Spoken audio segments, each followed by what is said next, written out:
Good morning, fair gentles, and welcome to the MIT Shakespeare Ensemble's production of Richard III. You are kindly requested to refrain from smoking and silence all cell phones and beepers at this time. Be advised, this production includes many scenes of violence, including, but not limited to, drowning, stabbing, slashing, and, shall we say, a haircut that begins at the neck. In addition, loud sounds will be played throughout the production. In the event of an emergency, please proceed calmly to the exit nearest your seat. Also, be sure to keep the aisles clear and tidy, as the actors will be using their performance. Now, sit back, relax, and enjoy the show.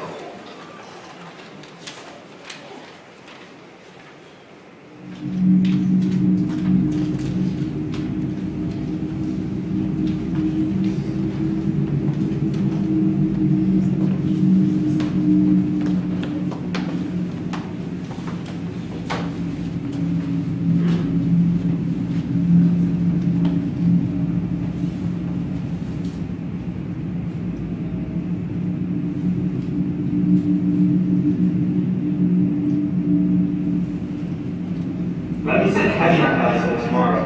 How about steps in my private life?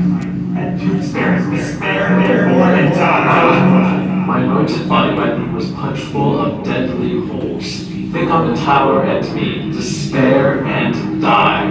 Harry the Sixth bids thee, despair and die. Let me sit heavy on thy soul tomorrow. I that was washed to death with wholesome wine. Poor Clarence, by thy guile betrayed to death. Tomorrow, in the battle, think on me, and fall thy endless sword. Despair and die. Let me sit heavy on thy soul tomorrow. Rivers that die at Pomfret, despair and die. On pray, and let thy soul despair. On, and with guilty fear, let fall thy last. Despair and die. Guiltily awake, and in a bloody map at my face. Think on Lord Hastings, despair and die. Dream on thy cousin smothered in the tower, and weigh thee down to ruin, shame, and death. Thy nephew's soul bid thee despair and die. Thy wife, that wretched Anne, thy wife, tomorrow in the battle think on me, and fall thy edgeless sword. Despair and die. Oh, in the battle think on Buckingham, and die in terror of thy guiltiness. Dream on of bloody deeds and death, facing despair. Despairing yields thy breath. Despair and die. Despair and die. Despair!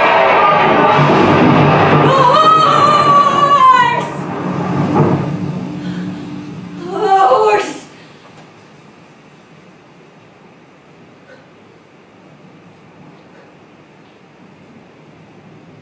Conscience is but a word that cowards use, devised at first to keep the strong in awe.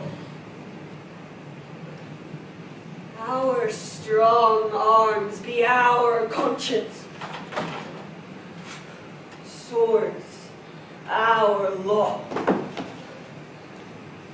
March on! Join bravely, let's to it! Hell now. If not to heaven, then hand in hand to hell. A murderous villain, and still so thou art. Hie thee to hell for shame, and leave the world thou pagan. There thy kingdom is. Cursed be thy hand, cursed be thy heart, cursed thy blood. Bloody thou art, bloody will be thy end. Shame serves thy life, and doth thy death attend. I have no more sons of the royal blood for thee to murder. Despair and die. Despair and die. Leave me! Leave me! Oh, coward conscience! How dost thou afflict me?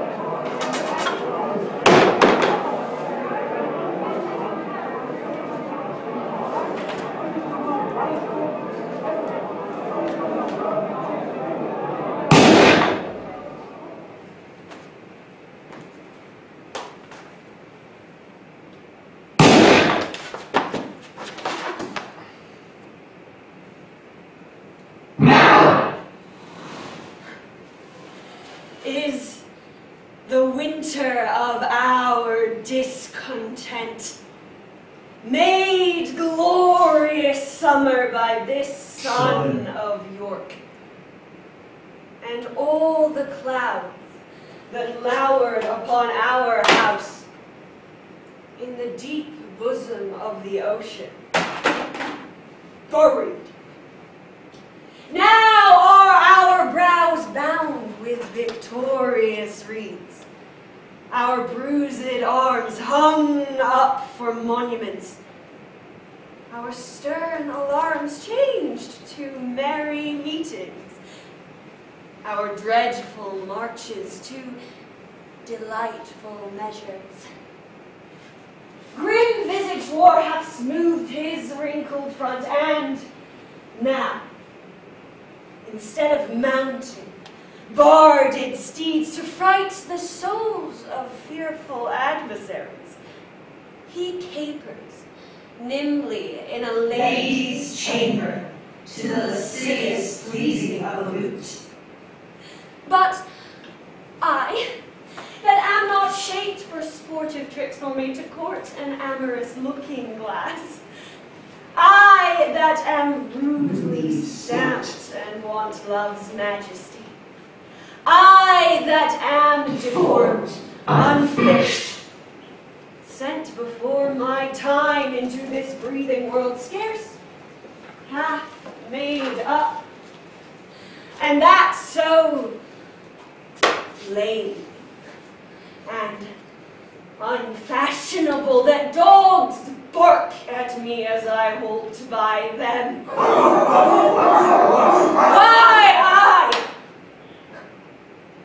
in this weak piping time of peace, have no delight to pass away the time, unless to spy my shadow by the sun and descant on mine own deformity. And therefore, since I cannot prove a lover, I am determined to prove a villain and hate the idle pleasures of these days. Plots have I laid to set my brother Clarence and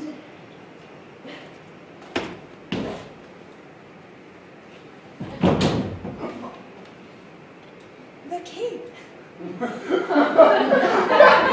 in deadly hate, the one against the other. Oh, and if King Edward be as true and just as I am subtle, false, and treacherous, well, this day should Clarence closely be mewed up about a prophecy which says that G of Edward's heirs the murderer shall be.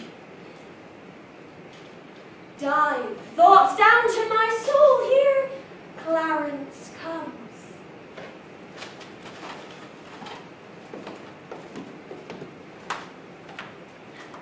Brother, good day, what means this armed guard? His Majesty, tendering my person's safety, hath appointed this conduct to convey me to the Tower. Upon what cause? Because my name is George. Alack, my lord, that fault is none of yours. 'Tis not the king that sends you to the Tower, his wife. Clarence, 'tis she that tempers him to this extremity. Oh, we are not safe, Clarence, we are not safe. By heavens, I think no man is secure but the Queen's kin. I beseech your graces both to pardon me. His Majesty hath straitly given in charge that no man shall have private conference with his brother. We speak no treason, man. We say the king is wise and virtuous, and his noble queen, well struck in years, fair and not jealous. How say you, sir, can you deny all this? I beseech your grace to pardon me, and withal, forbear your conference with the noble Duke. We know thy charge, Brackenbury, and will obey. We are the Queen's abjects and must obey. Brother, farewell. I will unto the king. Meantime, this deep disgrace in brotherhood, it touches me deeper than you can. I know it pleaseth neither of us well. Well, your imprisonment shall not be long. Meantime, have patience. I must perforce. Farewell.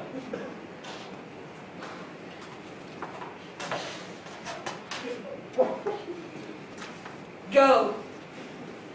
Tread the path that thou shalt never return. Oh, simple, plain Clarence.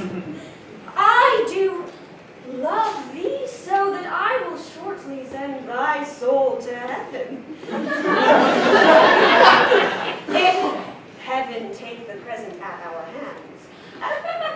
Who comes here, Hastings? Good time of day to my gracious lord. What news abroad? No news so bad abroad as that at home. The king is sickly, weak, and melancholy, and his physicians fear him mightily. Oh, this news is bad indeed. Oh, he hath kept an evil diet long, and overmuch consumed his royal person, which is very grievous to be thought upon. What? Is he in his bed? He is. Well, go you before, and I will follow you. He cannot live. I hope and must not die. Till that, George, be packed with post-horse up to heaven. I'll in. And if I fall not in my dark intent, but Clarence hath not another day to live. Which done, God, take King Edward to his mercy, and leave the world for me to bustle in. For then, I'll marry Warwick's youngest daughter. What? Though I killed her husband and his father. Yet, I run before my horse to market. Clarence still breathes. Edward still lives and reigns. When they are gone, then must I count my days.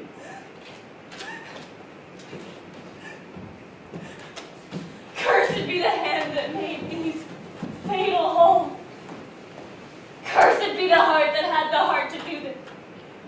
Cursed the blood that let this blood from hence. If ever she have wife, let her be made as miserable by the death of her as I am made by thee. What black magician conjures up this fiend? Avaunt, thou dreadful minister of hell! Thou hast but power over his mortal body. His soul thou canst not have, therefore be gone. Sweet saint, for charity be not so cursed. Foul devil! For God's sake, hence, and trouble us not. For thou hast made the happy earth thy hell.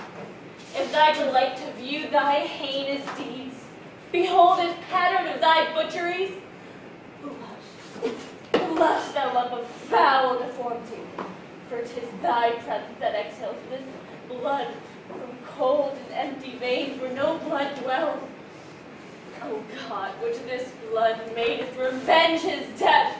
O earth, which this blood drinkest, revenge his vouchsafe. Divine perfection of a woman. Of these supposed evils, but to give me leave by circumstance to acquit myself, vouchsafe Diffuse infection of a woman. for these known evils, but to give me leave to curse thy cursed self. Fairer than tongue can name thee. Let me have some patient leisure to excuse myself. Fouler than heart can think thee. Thou canst make no excuse current but to hang thyself. By such despair I should accuse myself.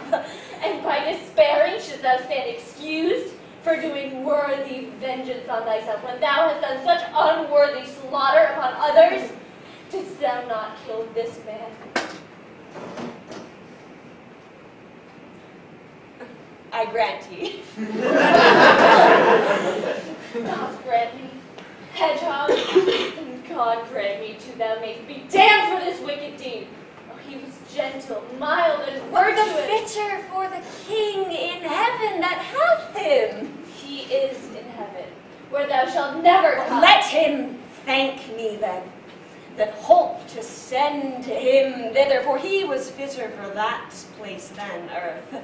And thou unfit for any place but hell. But, gentle Lady Anne, is not the causer of these timeless deaths as blameful as the executioner? Thou art the cause, and was accursed effect. Your beauty was the cause of that effect.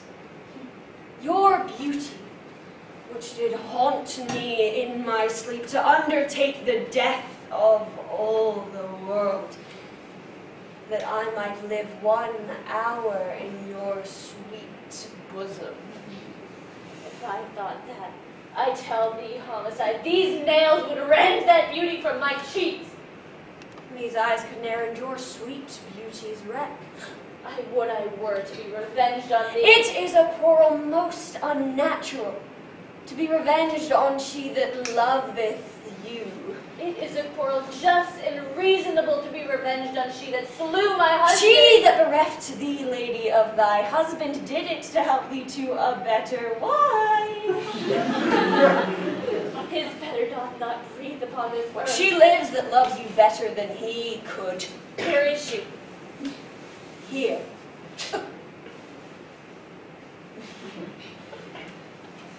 Why dost thou spit at me?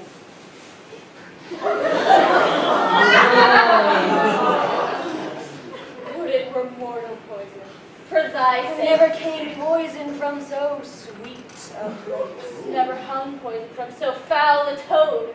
Get out of my sight, thou dost infect my eyes. Thine eyes, sweet lady, have infected mine. Would they were basilisks to strike thee dead. I would they were, that I might die at once, for now they kill me with a living death. Teach not your lips such scorn, for they were made for kissing, lady, not for such contempt. If thy revengeful heart cannot forgive, lo, here I lend this sharp-pointed knife, which if thou please to hide in this true bosom, nay, do not pause. 'Twas I that killed King Henry, but 'twas thy beauty that provoked me. Nay, now dispatch! 'Twas I that killed young Edward, but 'twas thy heavenly face that set me on. Take up the knife again, or take up me. Arise, Ensemble, though I wish thy death. Take up the knife again. I will not be the executioner. Take up the knife again. Then bid me kill myself, and I will do it. Kill. I have already. Do it. Tush, that was in thy rage. Speak it again, and even with the word, that hand which for thy love did kill thy love, shall for thy love kill a far truer love. Speak. I would I knew thy heart. Speak. 'Tis figured in my tongue. I fear me both are false. Well, then, never man was true. Well, put up your knife. Say then my peace is made. That shall you know hereafter. But shall I live in hope? Oh, I hope that so. Vouchsafe to wear this ring. To take is not to give. Look, how this ring encompasseth thy finger.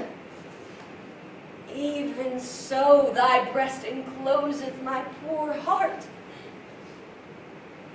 where both of them, for both of them are thine. With all my heart, and much it joys me too to see you are become so penitent. Bid me farewell. 'Tis more than you deserve.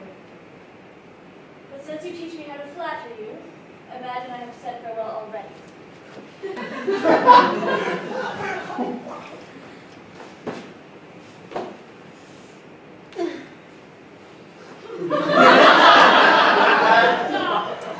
Was ever woman in this humor wooed? Was ever woman in this humor won? I'll have her, but I will not keep her long. What? I that killed her husband and his father, to take her in her heart's extremest hate, with curses in her mouth, tears in her eyes, the bleeding witness of her hatred, by and yet to win her, all the world to nothing. Hath she so soon forgot that brave prince, Edward, her lord, oh, a sweeter and a lovelier gentleman framed in the prodigality of nature, the spacious world cannot again afford? And will she yet debase her eyes on me? Upon my life she finds, though I cannot myself, to be a marvelous proper woman. I'll be at charges for a looking glass, and entertain some score or two of tailors to study fashions to adorn my body. Shine out, fair sun, till I have lost the glass, that I may see my shadow as I pass. Have patience, madam. There's no doubt his majesty will soon recover his present power. He were dead, what would betide of me? No other harm but loss of such a lord. The loss of such a lord includes all the harm. The heavens have blessed you with a goodly child, to be your comforter when he is gone. Oh, but she is young, and her minority is put unto the trust of Richard Gloucester, a woman that loves not me nor none of you. They do me wrong, and I will not endure it. Who are they that say unto the king that I, forsooth, am stern, and love them not? Because I cannot flatter and speak fair. Informed. I must be held a rancorous enemy. Subtle, false, treacherous. Cannot plain man live and think no harm, but that his simple truth must be abused by silken, sly, insinuating jacks. To whom in all this presence speaks your grace? To thee, that hast nor honesty nor grace. When have I injured thee? When done thee wrong? Or thee or thee? A plague upon you all. His royal person, whom God preserve better than you would wish, cannot be quiet, scarce a breathing while, but you must trouble him with lewd complaints. Sister of Gloucester, you mistake the matter. The king, The son of York. of his own royal disposition, and not provoked by any suitor else, sends that he may gather the grounds of your ill will, and so remove them. Oh, I cannot tell. The world has grown so bad since every jack became a gentleman. There's many a gentle person made a jack. Come, come, we know your meaning, Sister Gloucester. You envy my advancement and my friends. God grant we never may have need of you. Meantime, God grants that we have need of you. My brother is imprisoned by your means, myself disgraced, and the nobility held in contempt. I never did incense his majesty against the Duke of Clarence, but have been an earnest advocate to plead for him. My lord, you do me shameful injury, falsely to draw me in such vile suspect. You may deny that you were not the cause of my Lord Hastings' imprisonment. She may, my lord, for She may! Lord Rivers. Why, who knows not so? She may do more, sir, than denying that. She may help you to many fair preferments, and then deny her aiding hand therein, and lay those honors on your high deserts. Sister of Gloucester, I have too long borne your blunt upbraidings and bitter scoff. By heaven, I will acquaint his majesty with these gross taunts I often have endured.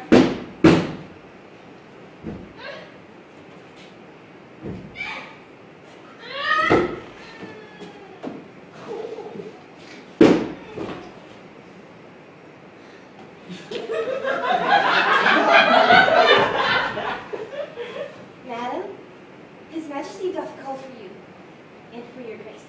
Catesby, we go. My lords, will you go with us? Madam, we will attend your order.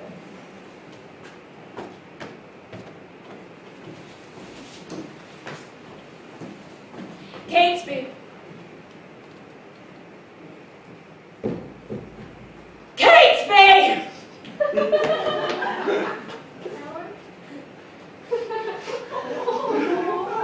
Knowest thou not any whom corrupting gold could tempt unto a close exploit of death?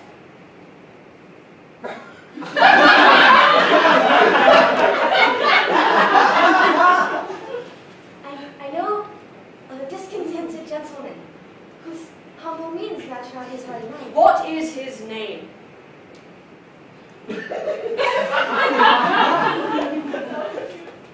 name, my lord, is Tyrrell. I partly know the man. Go, call him hither.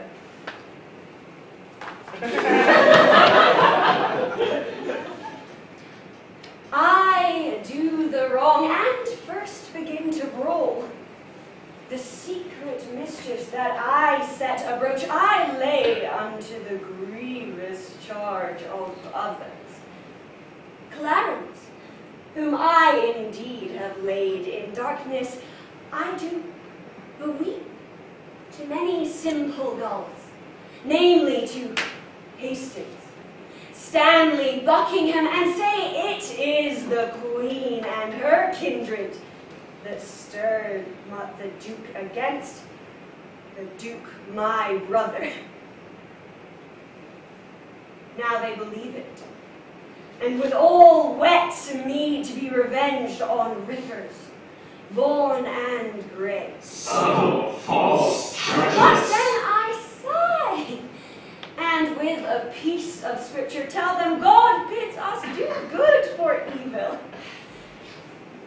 And thus I clothe my naked villainy in odd, old, and stolen out of holy writ, and seem a saint when most I play the devil.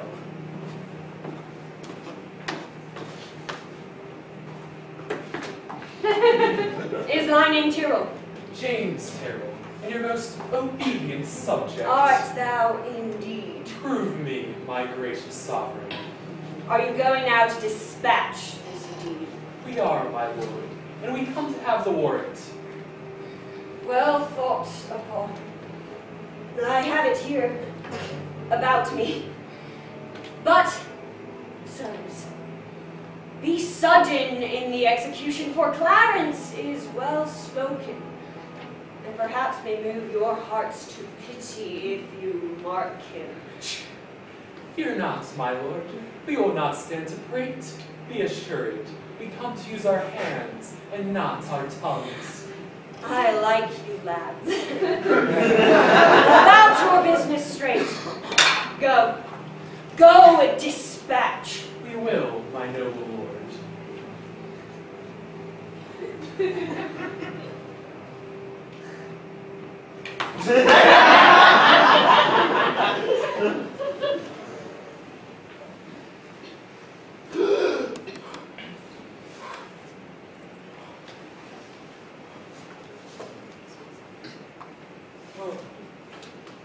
I have passed a miserable night, so full of ugly sights, of ghastly dreams.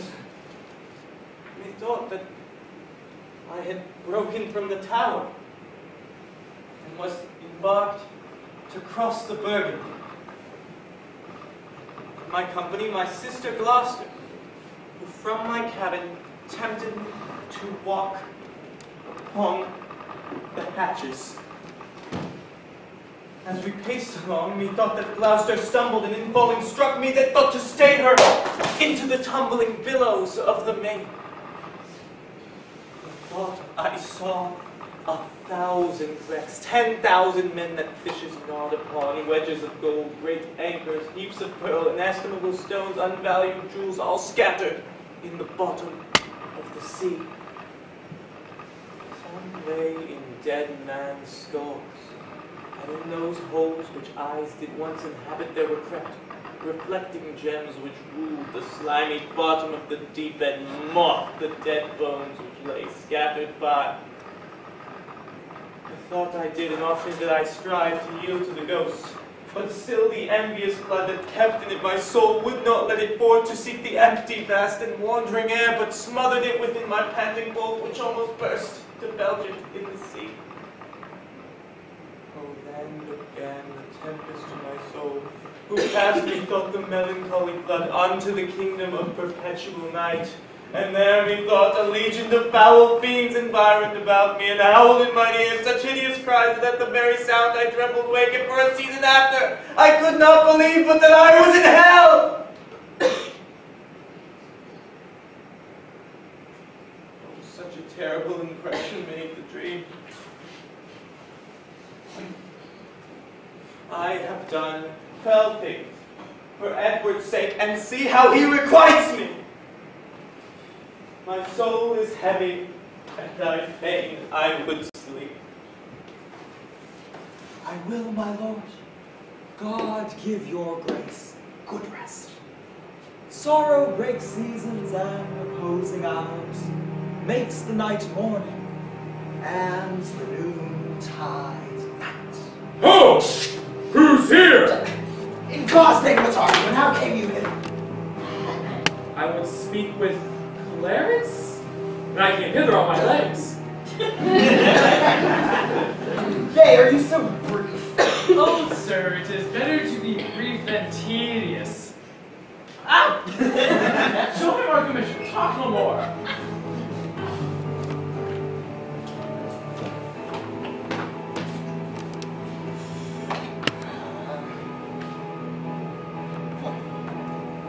I am in this commanded to deliver the noble Duke of Clarence to your hands.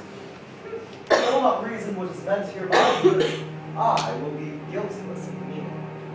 There's since the Duke is asleep, very well.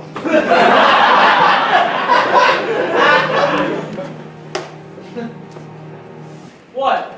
Shall we stab him as he sleeps?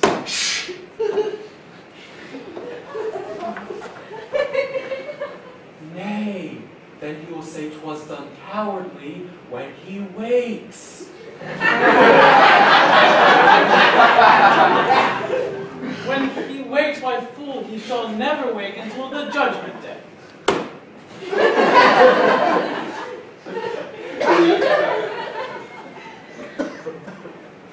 Why, then he will say we stabbed him sleeping.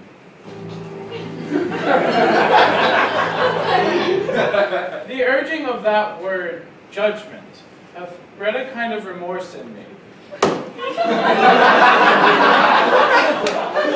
What? thou afraid? Not to kill him, having a warrant for it. But to be damned for killing him. No warrant can defend us. I thought thou hadst been resolute. So I am. To let him live.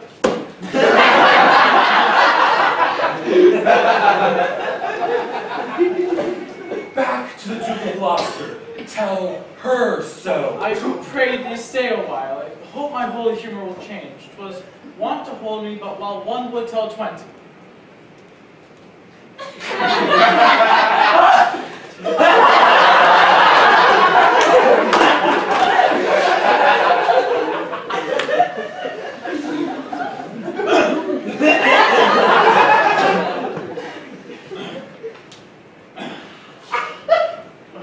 How dost thou feel thyself now? Faith, some dregs of conscience are yet still within me. Remember our reward when the deed is done. Zounds, he dies. I forgot the reward. Where is thy conscience now? In the Duke of Gloucester's purse. So the Duke opens her purse to give us our reward. Thy conscience flies out. Let go. There's few or none that would entertain it. How if it come to thee again? I'll not meddle with it. 'Tis a danger. Tis a dangerous thing. It makes a man a coward. A man cannot steal, but it accuseth him. He cannot swear, but it checks him. He cannot lie with his neighbor's wife, but it detects him. 'Tis a blushing shamefast spirit that mutinies in a man's bosom. It fills one full of obstacles. It made me once return a purse of gold that I found. It beggars any man that can. It has turned out all cities in town for a dangerous thing. Every man that means to live well endeavors to trust to himself and to live without it. Hark, he stirs!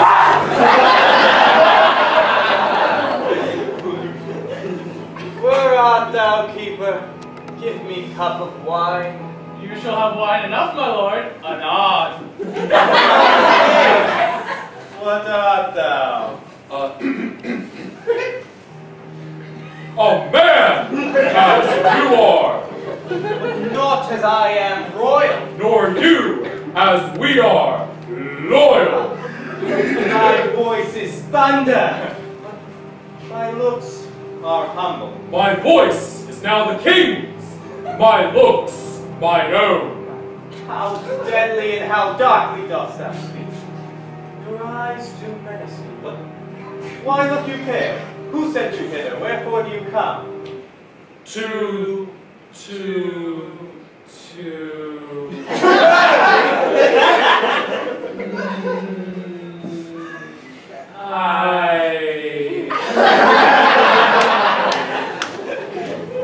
Wherein, my friends, have I offended you? Offended?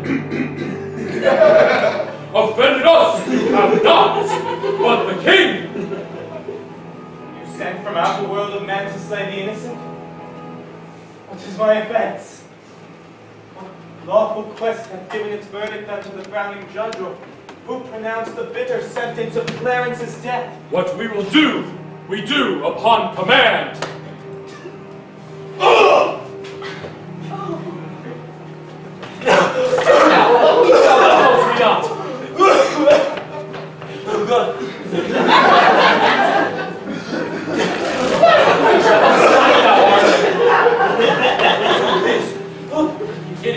To slash or not to slash, that is the question.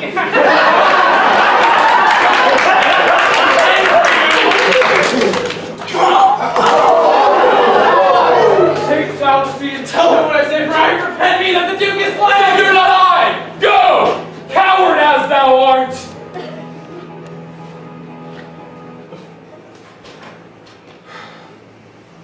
Now must I hide his body in some hole until the Duke take order for his burial. And when I have my meed, I must away, for this will out, and here I must not stay.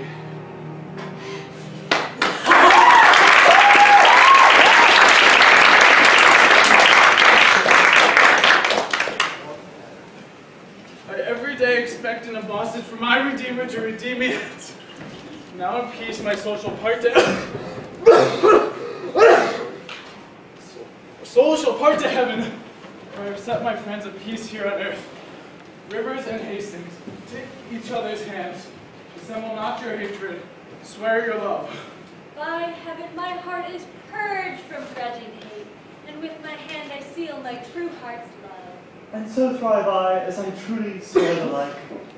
Take heed you dally not before your king, lest he that is the supreme king of kings confound your hidden falsehood and award either of you to be the other's end. So prosper I, as I swear perfect love. And I, as I love Hastings with my heart. Madam, yourself are not exempt in this, nor your son Dorset, Buckingham, nor nor you. You have been factious, one against the other.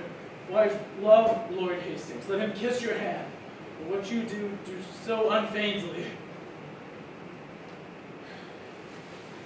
Here, Hastings.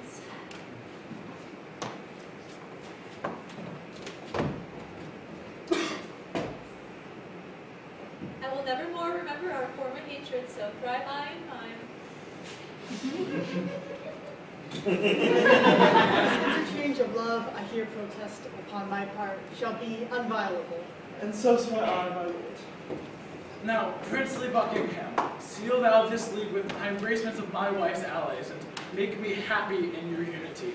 Whenever Buckingham doth turn his hate on you or yours, but with all duteous love doth cherish and yours, God punish me with hate in those where I expect mercy.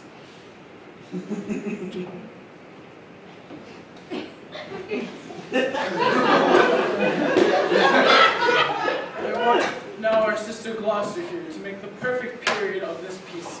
And in good time here comes the noble. Good morrow to my sovereign king and queen, and princely peers, a happy time of day. Happy indeed as we have spent the day. Sister, we've done deeds of charity. King Edward IV bids thee despair and die. Hate, peace, enmity, fair love of hate between these swelling, wrong, incensed peers. A blessed labor, my most sovereign liege. Amongst this princely heap, if any here by false intelligence or wrong surmise holds me a foe. Subtle, false, treacherous. If I, unwittingly, or in my rage have aught committed that is hardly borne by any in this presence, I desire to reconcile me to his friendly peace. For 'tis death to me to be at enmity. I hate it and desire all good men's love. A holy day shall this be kept hereafter. Have done thy shore now hateful withered hag. My sovereign liege, I do beseech your majesty to take our brother Clarence to your grave. Why, madam, have I offered love for this? To be so bounted in this royal presence, who knows not that the noble duke is dead? You do him injury to scorn his course. Who knows not that he is dead? Who knows he is? And he that hath commanded the city. Oh, seeing heaven, what a world is this? Is Clarence dead? The order was reversed! But he, poor soul, by your first order died. And that a winged Mercury did bear, what some tardy cripple, or the countermand. God! I fear thy justice will take hold on me, and you, and mine, and yours for this. Come, Hastings, help me to my closet. Oh, poor Clarence!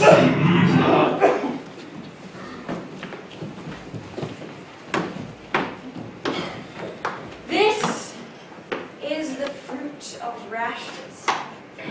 Marked you not how that the guilty kindred of the queen looked pale when they did hear of Clarence's death. Oh, they did urge it still unto the king. God will revenge it. But come, let us into comfort Edward with our company. We wait upon your grace.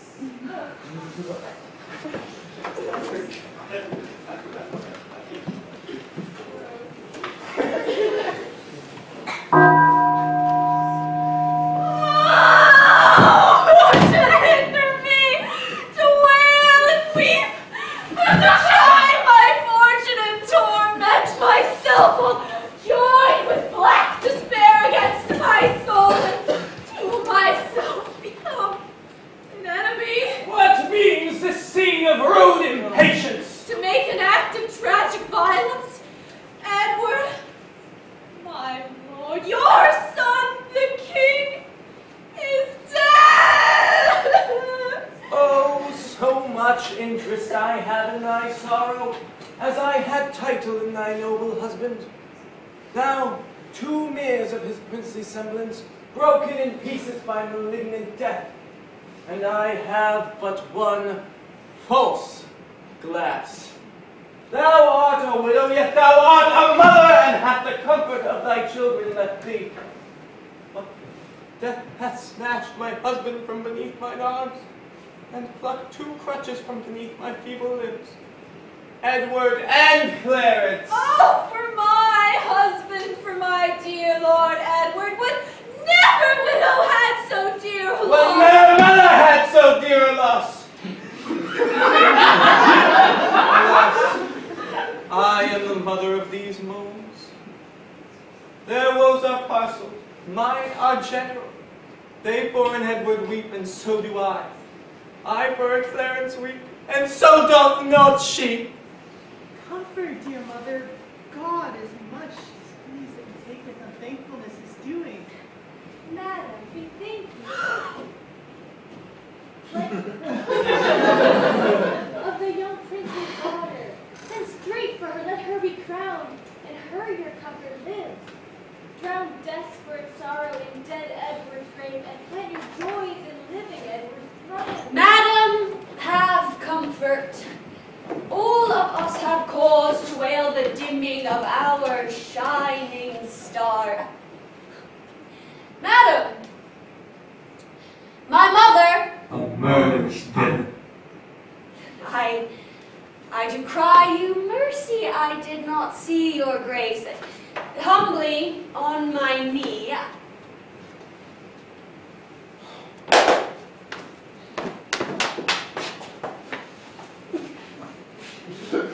I crave your blessing. God bless thee, and put meekness in thy mind, love, charity, obedience, and true duty. Subtle, false, treacherous. Amen.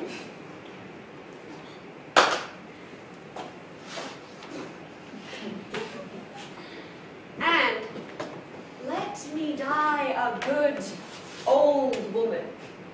That is the butt end of a mother's blessing. I marvel why her grace did leave it out. You cloudy princes and heart-sorrowing peers, that bear this mutual heavy load of woe, now cheer each other in each other's love.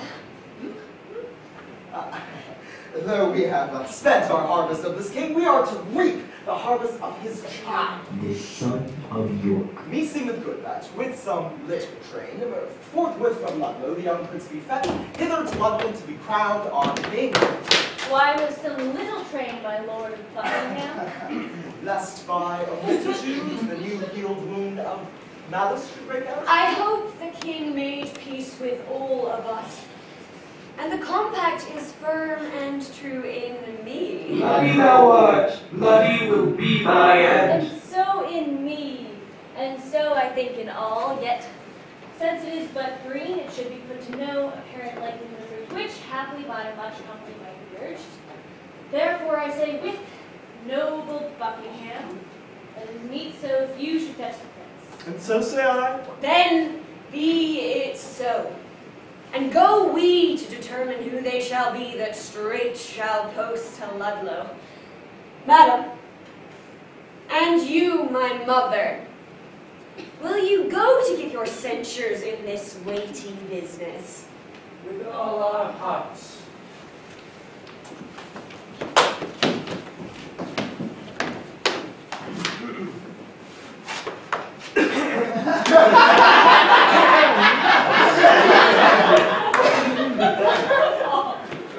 My lord, whoever journeys to the prince, for God's sake, let not us two be behind. For, by the way, I'll sort of patient, as index to the story we late talked of to part the queen's proud kindred from the king. My other son, my council's consistory, my oracle, my prophet, my dear cousin. I, like a child, will go by thy direction towards Ludlow, then, for we'll not stay behind.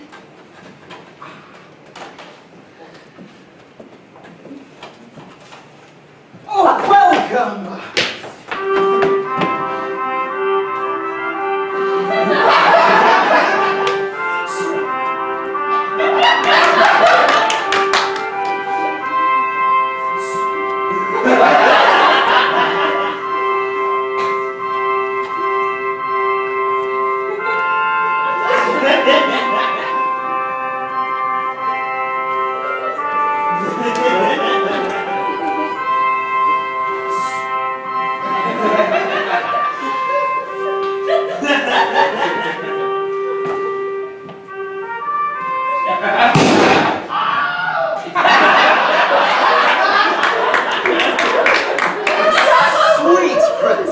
To London, to your sweet chamber. Welcome, dear cousin.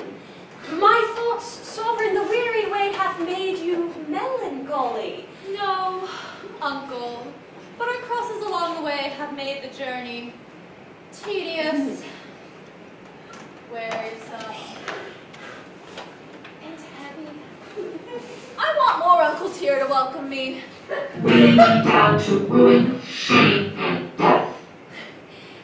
Sweet prince, those uncles that you want were dangerous. God keep you from them and from such false friends. God keep me from false friends, but they were not. Why, Lord, the mayor of London comes to greet you. God bless your grace with health and happy days. I thank you good, my lord, and thank you all. I thought my mother and my brother York would long ere this have met us on the way. But what a slug is Hastings, that he comes not to tell us whether they will come or no. Oh, and in good time here comes the sweating lord.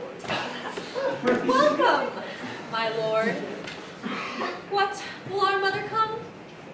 The queen, your mother, and your brother York have taken sanctuary. The tender prince was fain to have come to meet your grace, but by his mother was perforce withheld. Fie, what an indirect and peevish course this is of hers. Lord Cardinal. Lord Cardinal. Persuade the queen to send the Duke of York unto her princely sister presently. If she deny,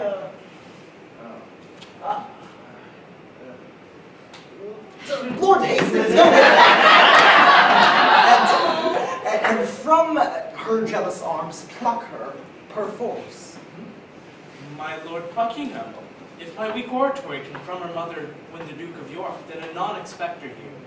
But if she be obdurate to mild entreaties, God in heaven forbid we should infringe upon the holy privilege of blessed sanctuary.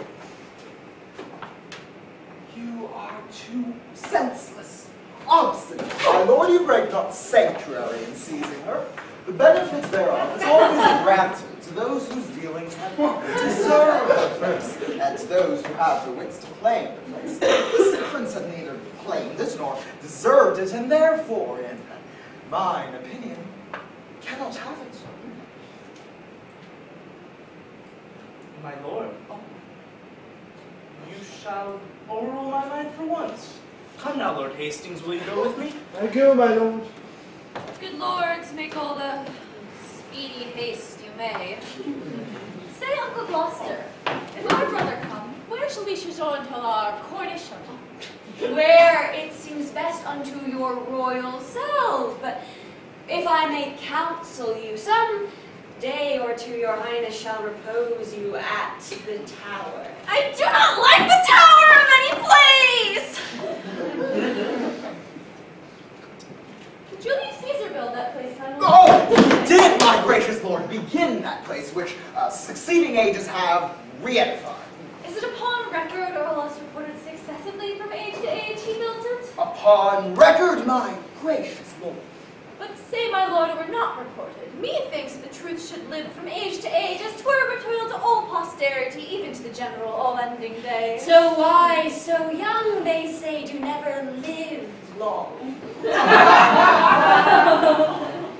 What say you, uncle? I say without character, fame lives long. Thus, like the formal vice iniquity, I moralize two meanings in one word. That Julius Caesar was a famous man, with what his valor did enrich his wit set out to make his valor live. Death makes no conquest of this conqueror, for now he lives in fame, though not in life. I'll tell you about my cousin. What, my gracious lord? And if I live to be a woman, I'll earn our ancient rights in France again, or die a soldier as I lived, a king. Short summers lightly have a forward spring. Oh, and in good time here comes the Duke of York. How fares our cousin, noble Lord of York? I thank you, gentle uncle. Oh, my lord, you said that idle weeds are fast in growth? It should be plucked so from the ground ere they take root. The prince, my sister, hath outgrown me far. She hath, my lord. And therefore is she idle? Oh, my fair cousin, I must not say so. Then is she more beholding to you than I? She may command me as my sovereign, but you have power in me as a kinsman. I pray you, uncle, give me this dagger. My dagger. With all my heart. A beggar, sister? Of my kind uncle that I know will give, and being but a toy, no cream to give. Oh, God. A greater gift than that I'll give my cousin. Peace, despair, and death. A greater gift? Well, that's the sword to it. A gentle cousin, were it light enough. Then I see. You will part but with light gifts. In weightier things you'll say a beggar may. It is too heavy for your grace to wear. I weigh it lightly, were it heavier. What? Would you have my weapon, little lord? I would, that I might thank you as you call me. How? Little. My lord of York will still be cross in tongue. Uncle, your grace knows how to bear with her. You mean to bear me, not to bear with me. Uncle, my sister mocks both you and me, because that I am little, like an ape. She thinks that you should bear me on your shoulders. What a sharp, provided enriching reason to mitigate the scorn she gives her own. She prettily and aptly taunts herself. So cunning and so young is wonderful. My lord, will it please you to pass along? Myself and my good cousin Buckingham will to your mother to entreat of her to meet you at the tower and welcome you. What, will you go unto the tower, my lord? My lord, protector needs will have it so. I shall not sleep in quiet at the tower. Oh, why, what should you fear? Marry my Uncle Clarence angry ghost.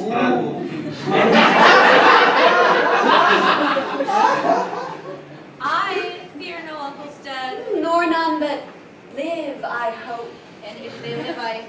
I need not fear, but come, and with a heavy heart, thinking of them, go I unto the tower.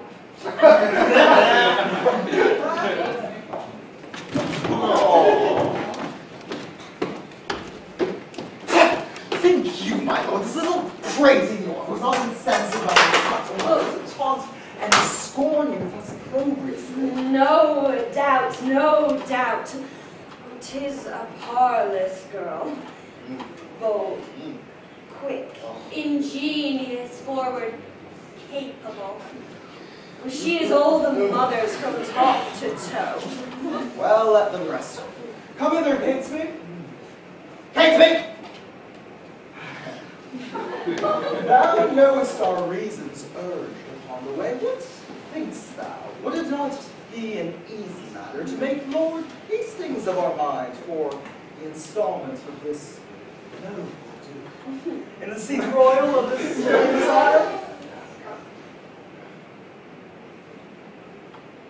He, for his father's sake, does so love the prince that he will not be one to add against him. Well, then what thinkst thou then of Stanley? What will he? He will do all in all as Hastings done. Well, then, no more but this. Go, gentle kinsman, and as it were far off, sound thou Lord Hastings, how doth he stand affected to the purpose, and summon him tomorrow to the tower to sit about the board. If thou dost find him tractable to us, encourage him and show him all our reasons. If he be led, icy cold, I live. Be thou so true. And so break off your talk and give us notice of his inclination. For we tomorrow hold divided councils, wherein thyself shalt highly be employed. Commend me to Lord Hastings. Tell him, Catesby, his ancient knot of dangerous adversaries tomorrow are let blood at Pomfrey Castle. Good Catesby, go. Effect this business sound. My good lord spoke like Now, my lord, what shall we do if we perceive Lord Hastings will not yield to our complaints? Chop off his head, man. So what we will do, and look, when I am king, claim thou of me the earldom of Hereford and the movables. I'll claim that promise at your grace's hand. And look to have it yielded with all willingness.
Go then, go, return unto thy uncle.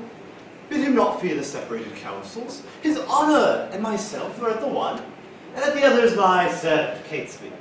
Go, bid Lord Stanley rise, and come to me, and we will both together to the tower, where he shall see the boar will use us kindly.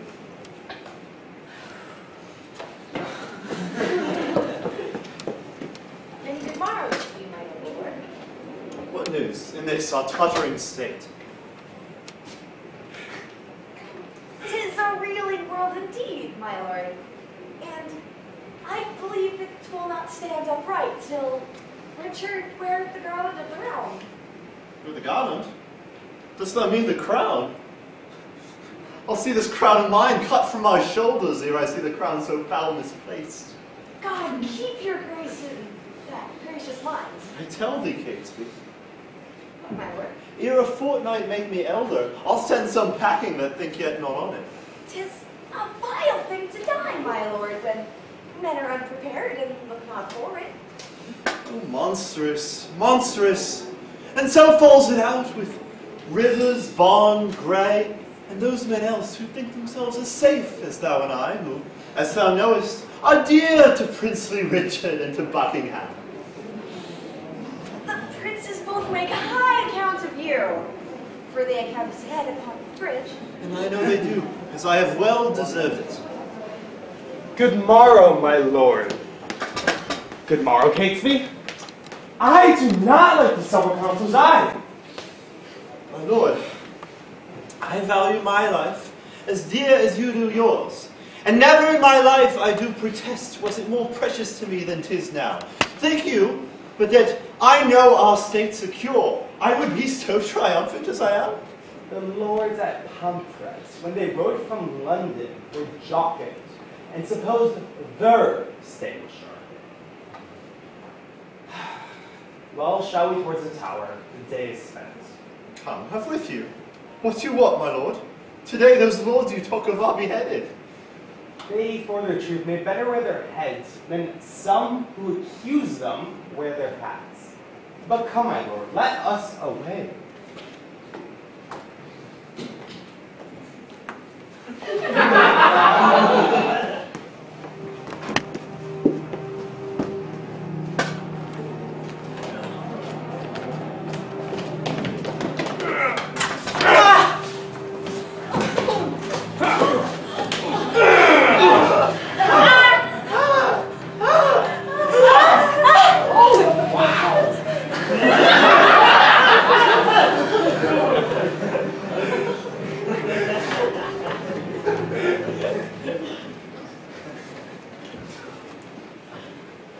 My lords at once, the cause why we are met is to determine the coronation.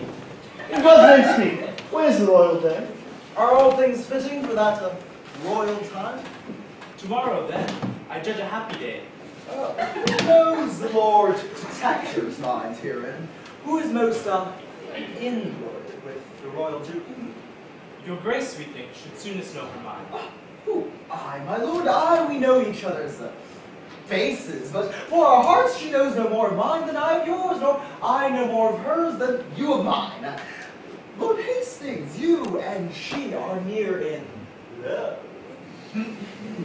You, my noble lords, may name the time, and in the Duke's behalf, I'll give my voice, which I presume she'll take in gentle part. Now in good time, here comes the Duke herself. My noble lords and cousins, all good morrow. I hope my absence doth neglect no great desires. Had not you come upon your cue, my lord, William Lord Hastings had pronounced your part, I mean, your voice for crowning the king. Then my Lord Hastings, no man might be bolder. His lordship knows me well and loves me well. I thank your grace. Cousin of Buckingham, a word with you.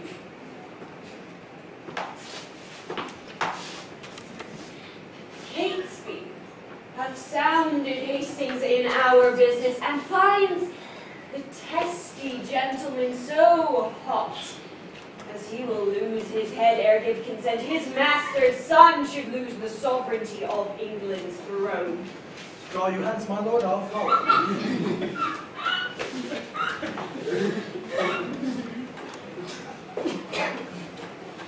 We have not set down this day of triumph. Tomorrow, in my opinion, is too sudden. For I am not so divided, as else I would be were the day prolonged.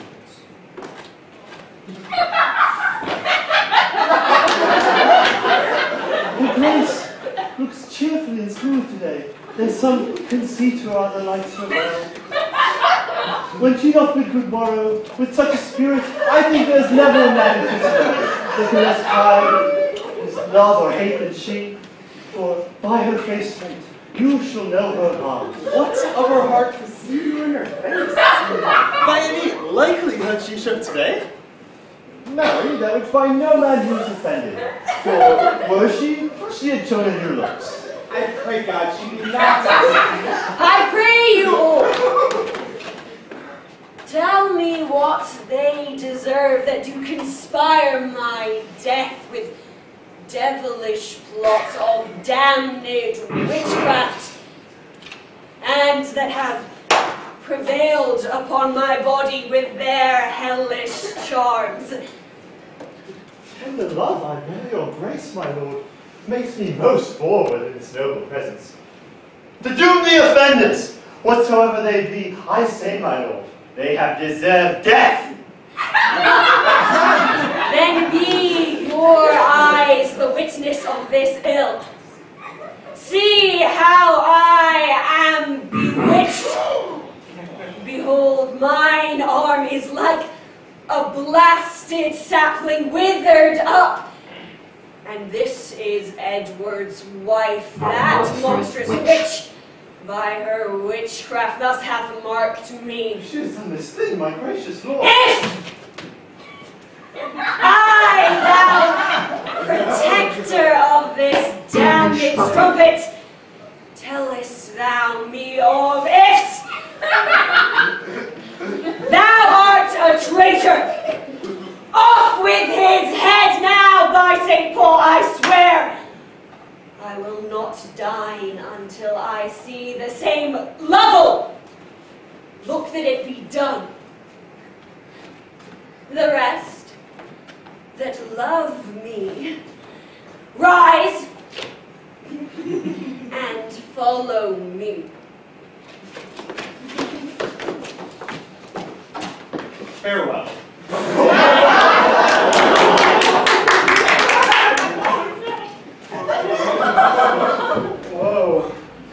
Woe for England, not a whit for me. For I, too fond, might have prevented this. Stanley did dream, the boar did raise his helm, but I disdained it, and did scorn to fly. O bloody Richard, miserable England, I prophesy, the fearfulest time to thee that ever wretched age hath looked upon.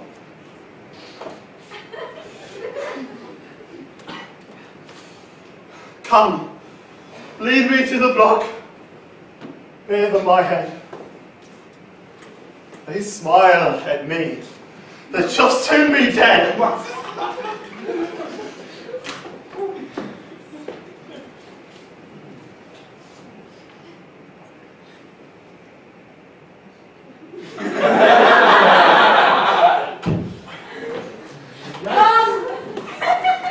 Cousin, canst thou quake and change thy color, murder thy breath in the middle of a word, and then begin again, and stop again, as if thou wert distraught and mad with terror? Touch, I can counterfeit the deep tragedy. Speak and look back and cry on every side.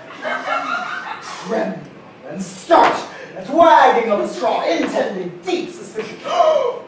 Ghastly looks are at my service like enforced smiles, and both are ready in their offices at any time to grace my stratagems. But what is Katie on? She is. Oh, and see, she brings the Lord Mayor along. Lord Mayor. Look to the drawbridge there! Run! Catesby, or look the wall! God in our innocence, defend and guard us! Let's not find our souls be. Sympathetic noble train, the dangerous and unsuspected Hastings.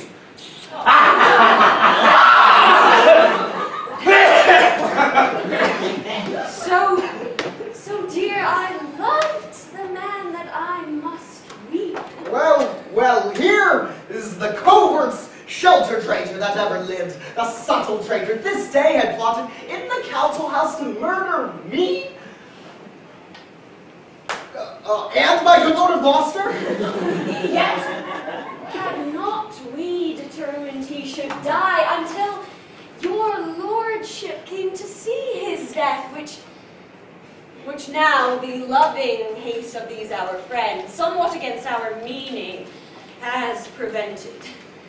Because, my lord, we would have had you heard the traitor speak, and timorously confess the manner and the purpose of his treason, that you might well have signified the same unto the citizens who haply now may misconstrue us in him and wail his death. But, my good lord, your grace's word will serve as well as I had seen and heard him speak. But I acquaint our duteous citizens with all your just proceedings in this cause. And to that end we wish your lordship here, to avoid the carping censures of the world. But since you come too late of our intents, yet witness what you hear we did intend. And so, my good Lord Mayor, we bid farewell. Oh.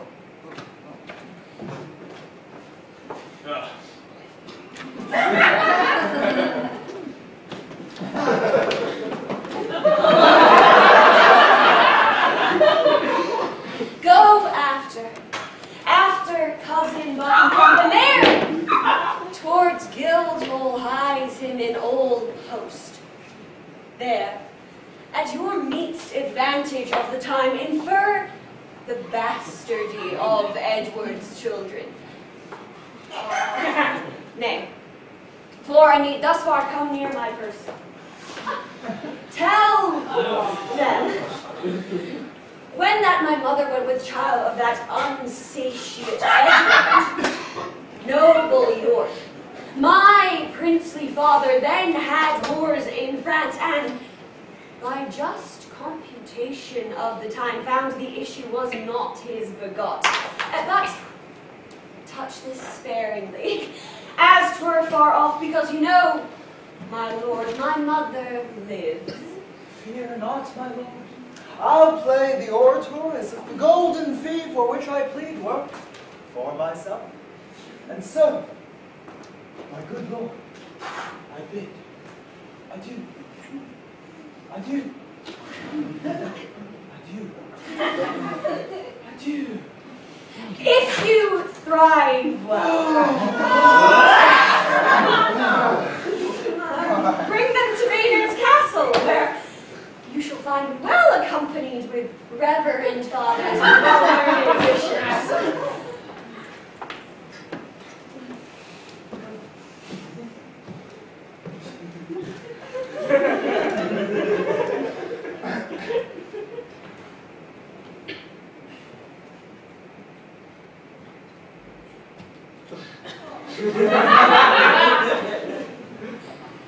Go thou to Friar Penker.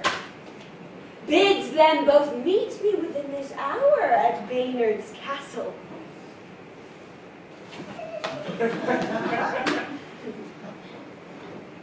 Now will I in, to take some privy order, to give notice that no manner of person at any time have recourse unto the princes.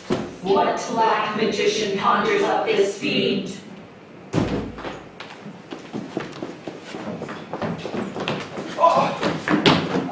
Welcome, Lord Mayor. I dance attendance here. I think the Duke will not be spoken of. Here comes her servant. How now, Kresge? What says she?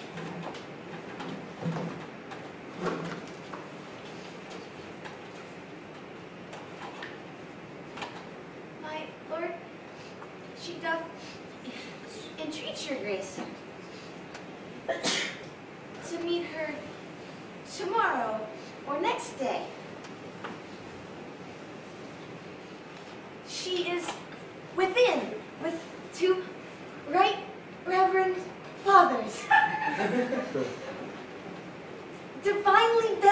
meditation. and to no worldly suit would she be moved to draw her from her holy exercise. Return, good Catesby, to thy lord again. Tell her myself, the mayor, and citizens in deep designs and matters of great moment, no less important than our general good, are come to have some conference with the friends.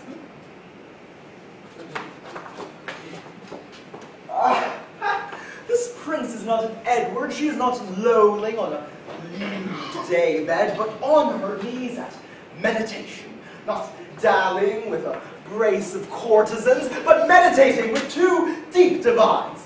Happy were England, would this gracious prince take on herself the sovereignty thereof, but sure I fear we shall ne'er win her to it. Mary, God forbid her grace should say us nay. I fear she will. How now, Catesby, what says you?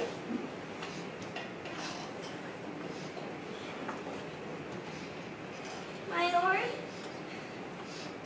she wonders to what end you have assembled. My lord, she fears you mean no good to her. Oh, sorry I am. My noble cousin should suspect me that I mean no good to her. By heaven, I come in perfect love to her. And so, once more, return and tell her grace. Oh, when holy and devout religious ones are at their beads, 'tis hard to draw them thence. So sweet is zealous contemplation.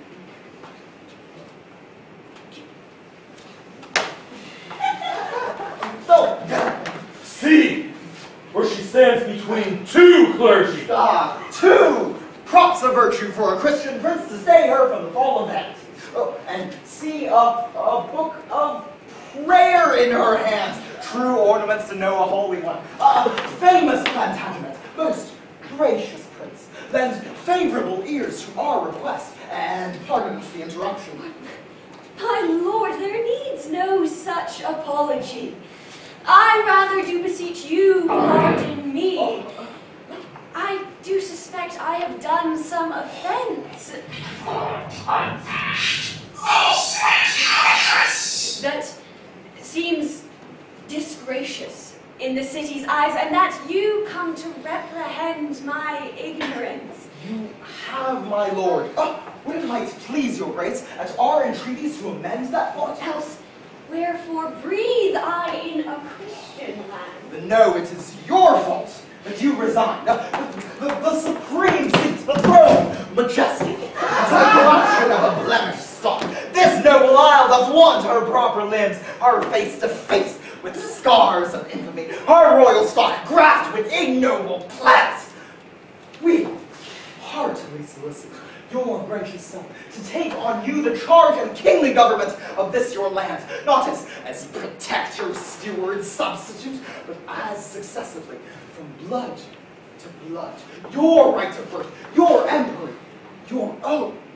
In this just suit come I to move your grace.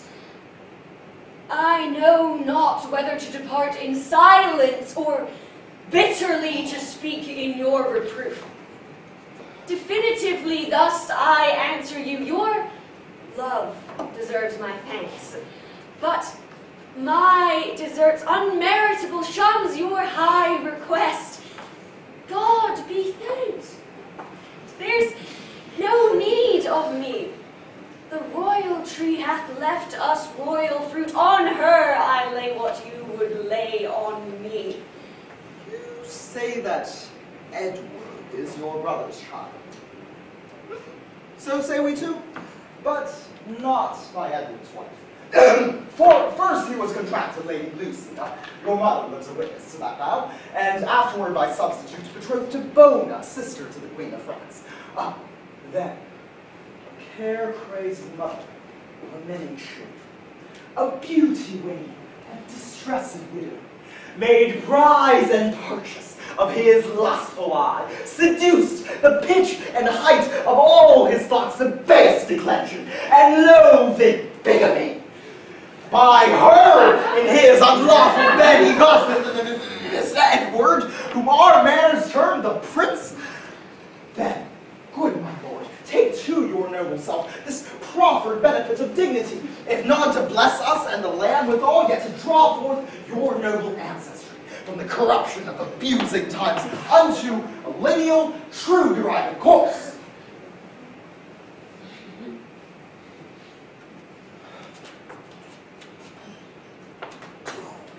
Do!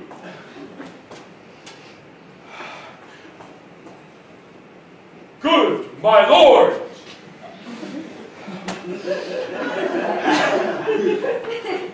Your citizens entreat you! Refuse not, my lord, this proffered love.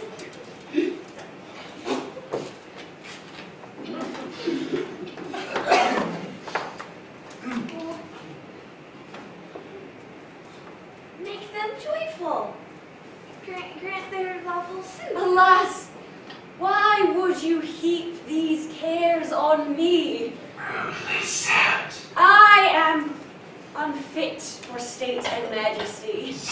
I do beseech you, take it not amiss. I cannot, nor I will not yield to you. Yet, whether you accept our suit or no, your brother's child shall never reign our king, but we will plant some other in the throne. Come, citizens, soon I'll entreat no more.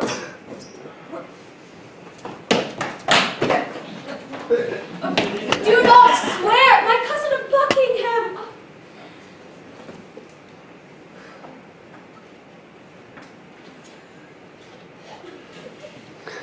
Call on them again. Grant their suit.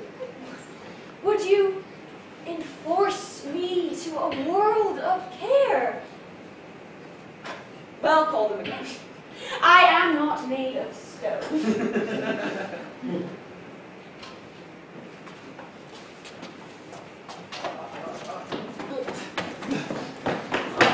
Cousin of Buckingham, and you sage, grave men, since you will buckle fortune on my back, I must have patience to endure the load. God bless your grace! Then I salute you with this kingly title. Long live Richard, England's royal king! Amen!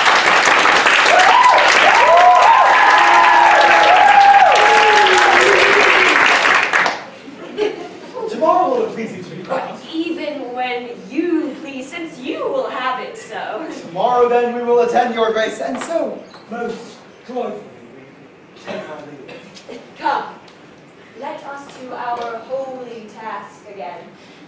Farewell, cousin of Buckingham. Farewell, gentle friends.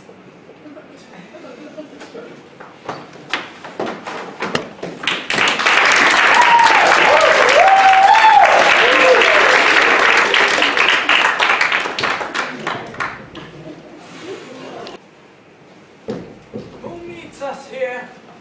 God give your graces both a happy and a joyful Covington. As much to you, good sister. Whither away? No farther than Tower, and as I guess upon the like devotions as yourself, to congratulate the gentle prince of her. Kind sister, thanks, once we're all together. And in good time, here the lieutenant comes. How fares the prince and my young son of York? Right well, dear madam, and by your patience, I cannot suffer you to visit them. The king hath straitly charged the contrary. The king? Why, who's that? I mean the Lord Protector. The Lord protect her from that kingly title. I am their mother. Who should keep me from them? I am their father's mother. I should see them. Their aunt I am in law, in love their mother. Then bring me to their sight, I'll bear thy limb, and take thy office from thee on my peril. No, madam, no. I may not leave it so. I am bound by oath, and therefore pardon me. Come, madame, you must straight to Westminster. There to be found Richard's royal wing. Spiteful tidings, oh, unpleasing news! Be of good cheer. Mother, how fares your grace? Oh, Dorset, speak not to me. Get thee hence, death and destruction dog thee at the heels. Thou wilt outstrip death. Go, cross the seas and live with Richmond from the reach of hell. Go, hide thee from this slaughterhouse, lest thou increase the number of the dead. Full of wise cares, this your counsel, madam. Take all of the swift advantage of ours. Go letters from me to Richmond to meet you on your way and welcome you. Come, madam, come. I know, it's what sense. Oh, go and be not thy glory. No. Why? When she that is mine wife now first came to me, when scarce the blood was well washed from her hands which issued from my angel husband, even so my woman's heart grossly grew captive to her honey words. Never yet 1 hour in her bed have I enjoyed the golden dew of sleep. She hates me for my father word, and will no doubt shortly be rid of me. Oh, hard to do, I pity thy complaining. No more than for my soul I mourn for yours. Go thou to Richmond, and good fortune guide thee.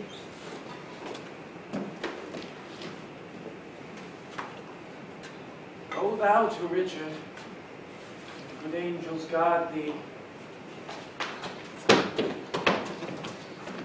Go thou to sanctuary, and good thoughts possess thee.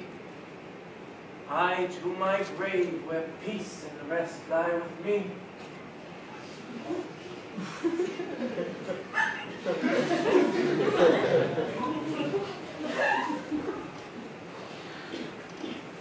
Stay. Go back with me about the tower. Pity, you ancient stones, those tender babes who've envy half immersed within your walls. Rough cradles for such pretty little ones. Rude, ragged nurses, old sullen playfellows. For tender princes, use my babies well. For foolish sorrow bids your stones farewell.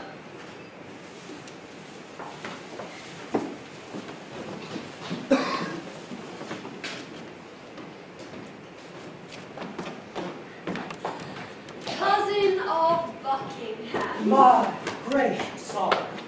Give me your hand. Thus high, by thy advice and thy assistance, is King Richard seated. At Buckingham, young Edward lives. Think now what I would say.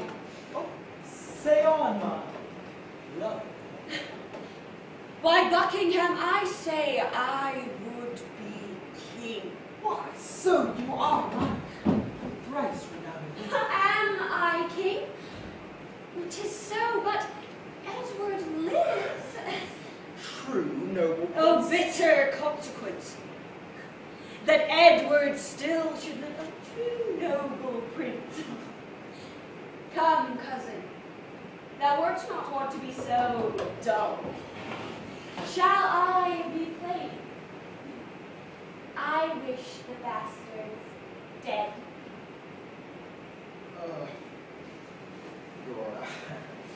Your grace may do your pleasure. Tut, tut. Thou art all ice, thy kindness freezeth.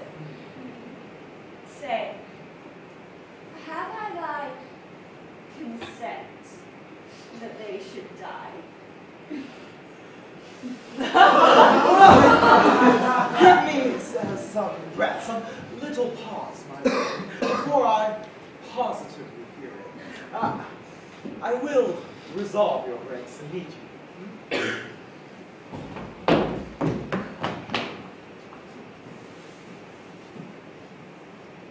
I will converse with iron-witted fools and unrespective boys.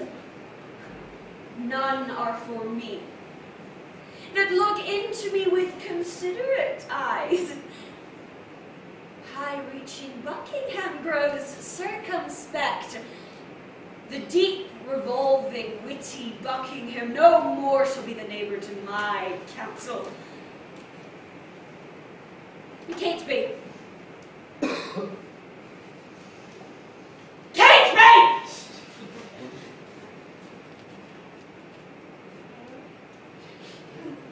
Rumor it abroad that Anne, my wife, is sick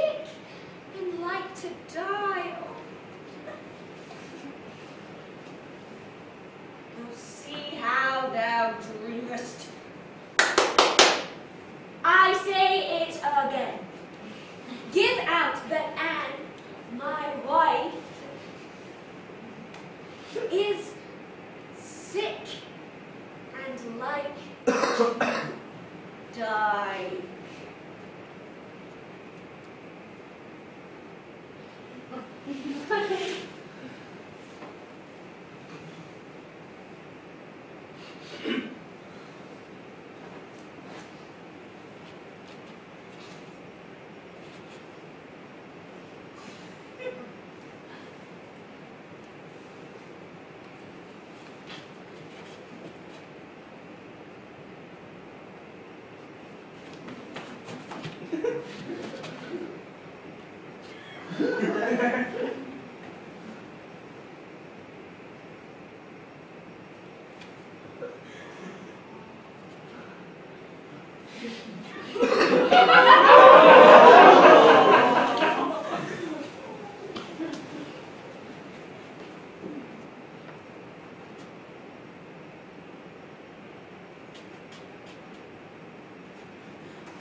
My lord, I have considered, in my mind, the late demand that you did sound. How now? What news with you? My lord, I hear that Marquis Dorset has fled to Richmond, departing on seaward to the tides. Stanley, she is your wife's son. Well, look to it. My lord, I claim your gift, my due, my promise, for which your honor, your faith is part. The earldom of Hereford and the movables, the which you promised I should possess. Stanley! wife. If she convey letters to Richmond, you shall answer it. What says your lord to my just demand? As I remember, Henry the VI did prophesy that Richmond should be king. My lord. How chance? The prophet could not then have told me. I being by that I should kill her. My lord, your promise for the earl. Richmond!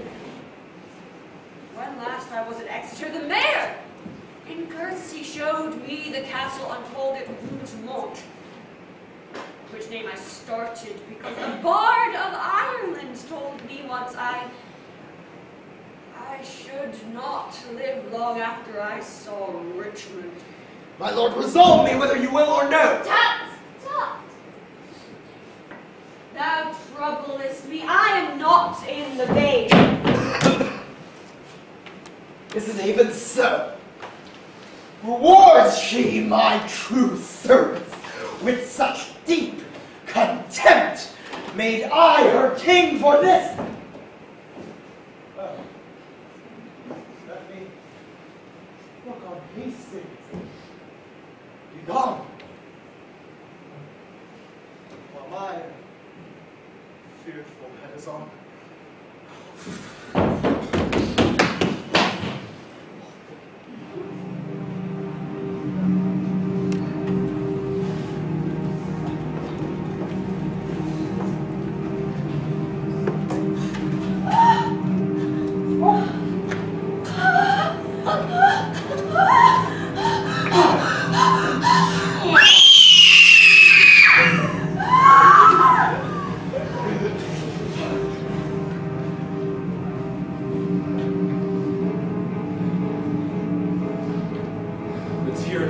bloody deed is done.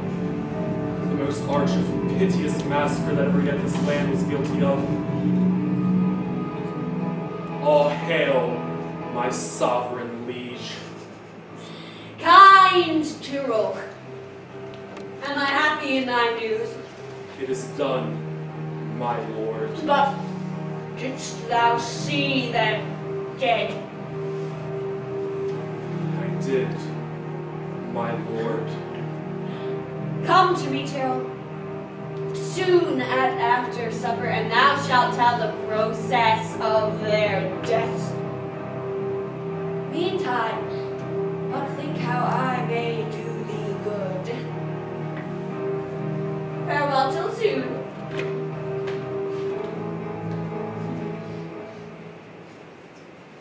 The sons of Edward sleep in Abraham's bosom, and my wife hath bid the world good night. Now, for I know the Breton Richmond aims at young Elizabeth, my brother's daughter, and by that knot looks proudly o'er the crown. To her I go, a jolly, thriving wooer. My lord!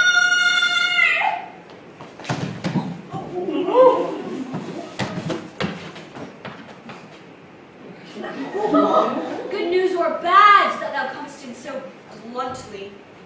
Bad news, my lord. Buckingham is in the field, and still his power increaseth. Come.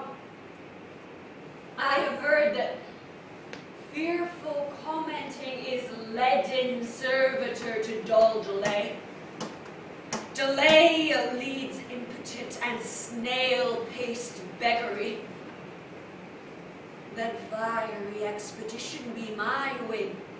Jove's Mercury and herald for a king. Come! Muster men, my counsel is my shield.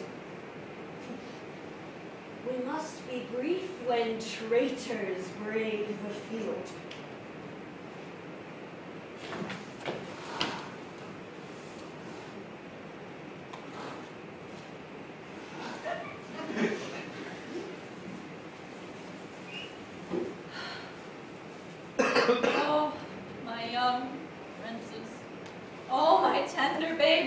about me with your airy wings and hear your mother's lamentations. Oh, God, when didst thou sleep when such a deed was done?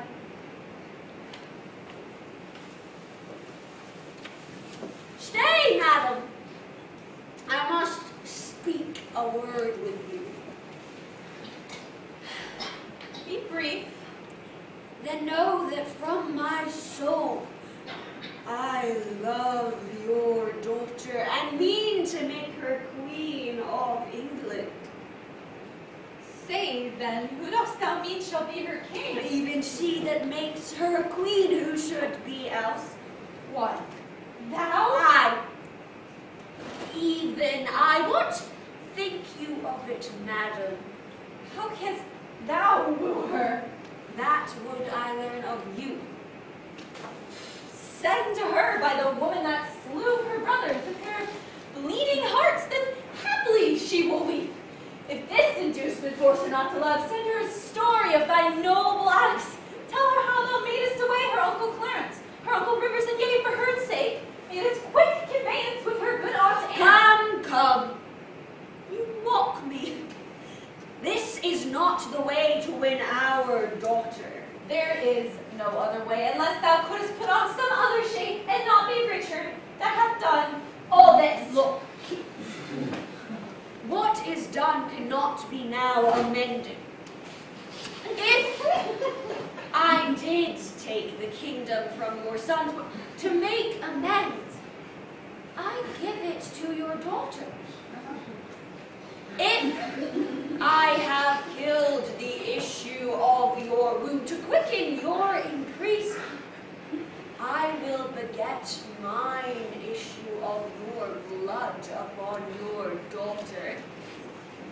Your children were vexation to your youth, but mine shall be a comfort to your age. The loss you have is but a son being king, and by that loss your daughter is made queen. I cannot make you what amends I would, therefore accept such kindness as I can. Again will you be mother to a king. Go then, my mother, to thy daughter go, make bold her bashful years with your experience. Prepare her ears to hear a wooer's tale. Acquaint the princess with the sweet, silent hours of marriage joys. And look, when this arm of mine hath chastised the petty rebel, dull-brained Buckingham, what bound with triumphant garlands will I come and lead thy daughter to a conqueror's bed. What were I best to say? Her father's sister should be her lord, or shall I say her aunt? Or she that slew her brothers and her uncles, under what title shall I woo for thee? Say she shall be a high and mighty queen. To wail the tide as her mother doth. Say, I will love her everlastingly. And how long shall that title ever last? Duly enforced until her fair life's end. But how long fairly shall that sweet lie last? As long as heaven and nature lengthens it. As long as hell and Richard likes of it. Be eloquent in my behalf to her. An honest tale speeds best being plainly told. Then in plain terms, tell her my loving tale. Plain and not honest is too harsh a style. Oh, your reasons are too shallow and too quick. Oh no, my reasons are too deep and dead. Too deep and dead, poor infants in their graves. Oh, not on that string, madam. That is past. For on it shall I till the heartstrings break. I swear. By nothing. If thou wilt swear by something to be believed, swear then by something that thou hast not wronged. But now by the world. 'Tis full of thy foul wrongs. My father's death. 'Tis life thou hast dishonored. Why, then myself. Thyself misused. Why, then by God. God's wronged us most of all. If thou hast fear of swearing oath by him, the imperial medal circling thou hast graced the tender temples of my child. What dost thou have to swear by now? The time to come. That thou hast wronged in the time ere past, for I myself have many tears to wash, ere after time, for time past wronged by thee. The children live whose parents thou hast slaughtered, uncovered youth to wail in their age. The parents live whose children thou hast butchered. Swear not by the time to come, for that thou hast misused ere used, for time misused ere As I intend to prosper and repent, so thrive I in dangerous attempt of hostile arms. Myself confound. Be opposite all planets of good luck to my proceedings, if with pure heart's love, immaculate devotion, holy thoughts I tender not. In thy beauteous, princely daughter consists my happiness and thine. Without her follows death, desolation, ruin, and decay. It cannot be avoided but by this. It will not be avoided but by this. Therefore, good mother, I must call you so. Plead what I will be, not what I have been. Urge the necessity and state of times, and be not peevish fond in great designs. Shall I be tempted by the devil thus? Aye, if the devil tempt thee to do good. But thou didst kill my children! But in your daughter's womb, I bury them. Shall I go with my daughter to thy will? Oh, and be a happy mother by the deed. I go! Write to me very shortly, and you shall understand from me her mind.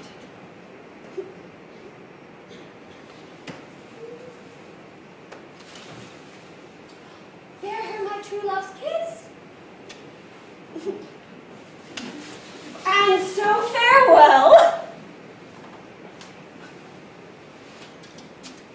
Relenting fool, and shallow, changing woman.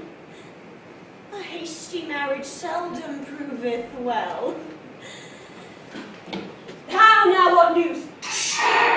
My gracious sovereign, on the western coast ride the puissant navy. Just out that Richmond is their admiral. There they hold, expecting but the aid of Buckingham to welcome them ashore. Some light-foot friend post to the Duke of Norfolk. Ratcliffe thyself, or Catesby, where is she?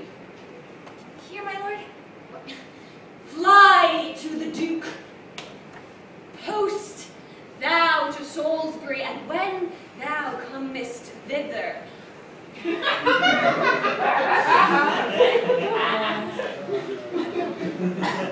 dull, unmindful villain, why standst thou still and goest not to the Duke?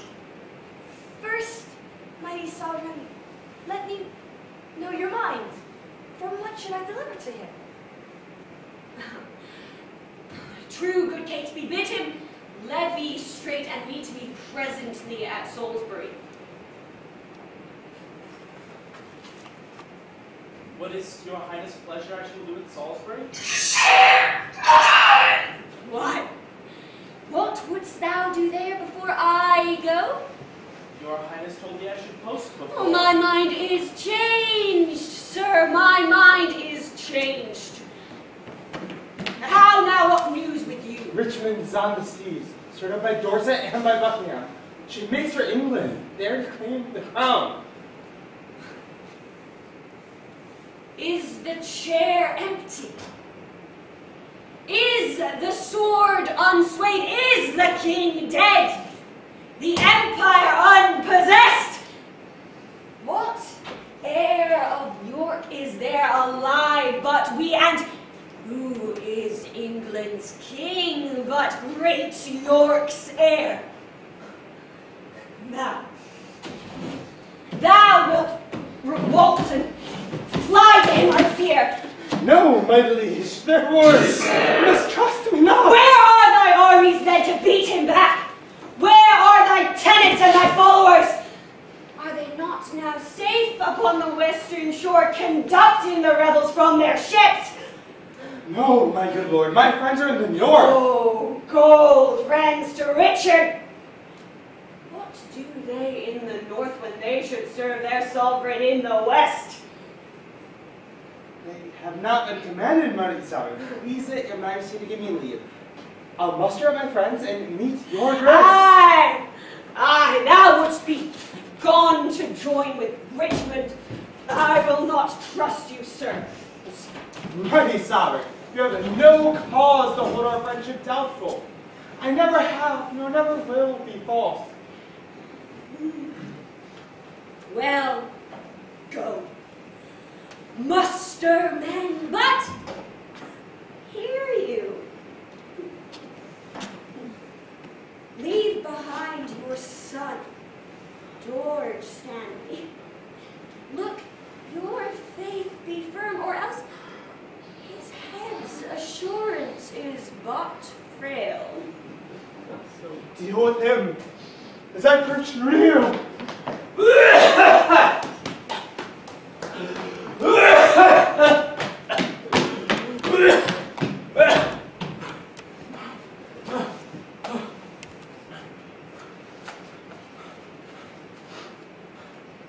My gracious sovereign, now in Devonshire, Sir Edward Courtney and the haughty prelate Bishop of Exeter, with many more confederates, are in arms.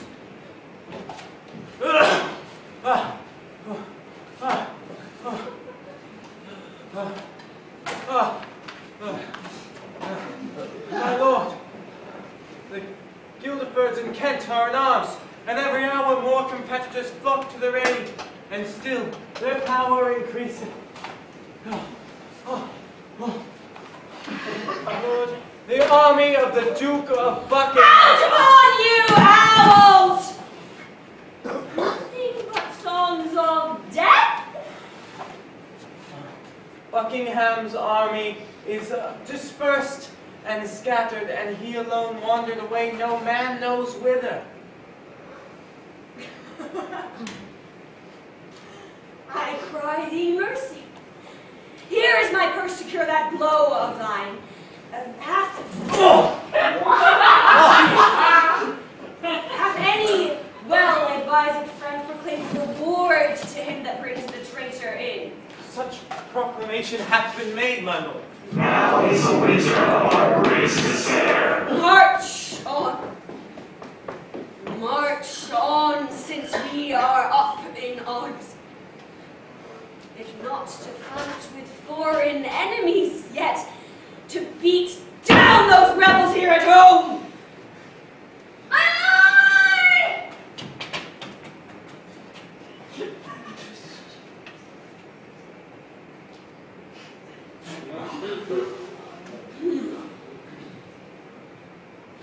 The Duke of Buckingham is taken. Off with his head. So much for Buckingham. Away towards Salisbury.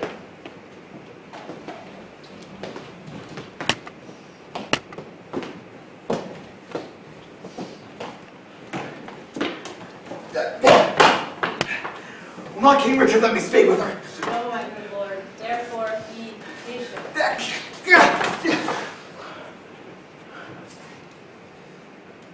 Hastings and Edward's children, rivers, grey, holy King Henry and thy fair son Edward, long, and all that have miscarried by underhand, corrupted, foul justice.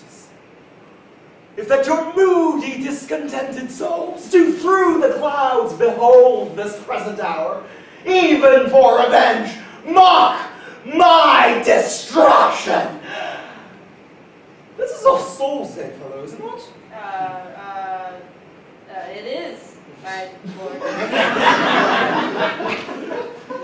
Well, then All Souls Day is my honey's doomsday. This is the day wherein I wish to fall by the false faith of her I trusted most. This All Souls Day is the determined respite of my wrongs, that high all-seer that I dallied with, and turned my vain and prayer on my head, and given in earnest what I begged in jest.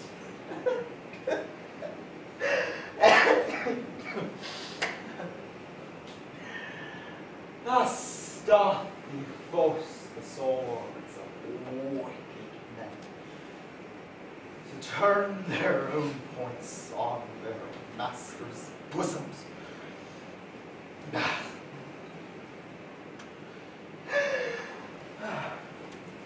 Come, sir. Oh. Convey me to the block of shame. Wrong hath, which wrong, and blame the due of blame.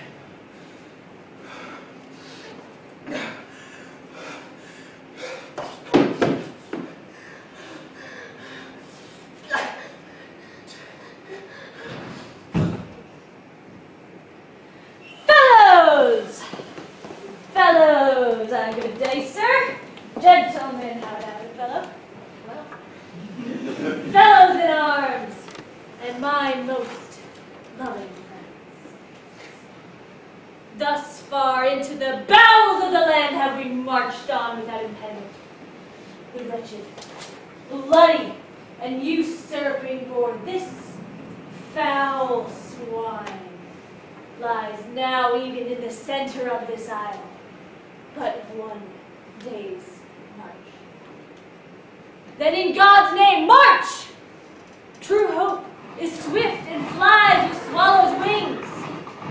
Kings, it makes gods and meaner creatures kings.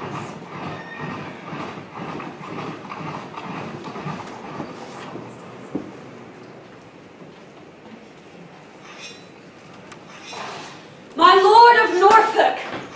Here, most gracious liege. Norfolk, we must have knocks, must we not? We must both give and take, my gracious lord. Up with my tent there.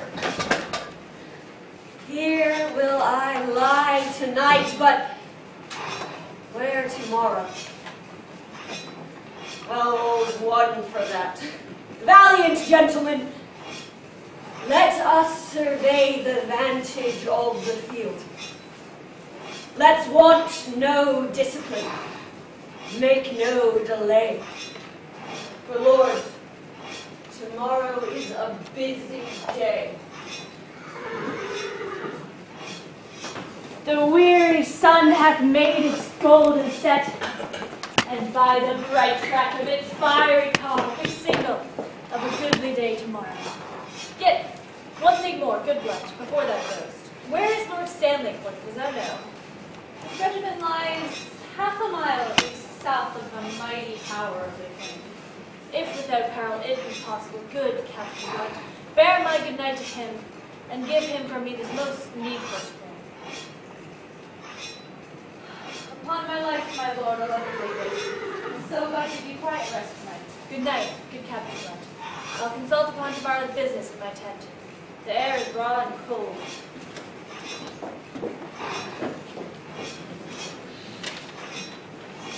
What is o'clock? 'Tis supper time, my lord. 'Tis 9 o'clock? I will not sup tonight. Fetch me some ink and paper. Norfolk, hie thee to thy charge. Use careful watch. Choose trusty sentinels. I go, my lord. Stir with the lark tomorrow, gentle Norfolk. I warrant you, my lord. Shakespeare! Shakespeare! Send to Lord Stanley's regiment. Bid him bring his power before sunrising, lest his son George fall into the blind cave of eternal night.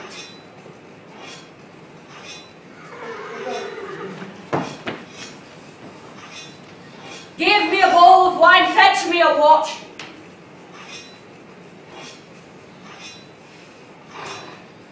Ratcliffe! My lord? Give me a bowl of wine.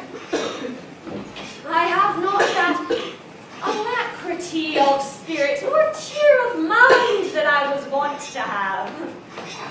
Set it down. Is ink and paper ready? It is, my lord. Ratcliffe, about the mid of night, come to my tent and help to arm me. Leave me, I said.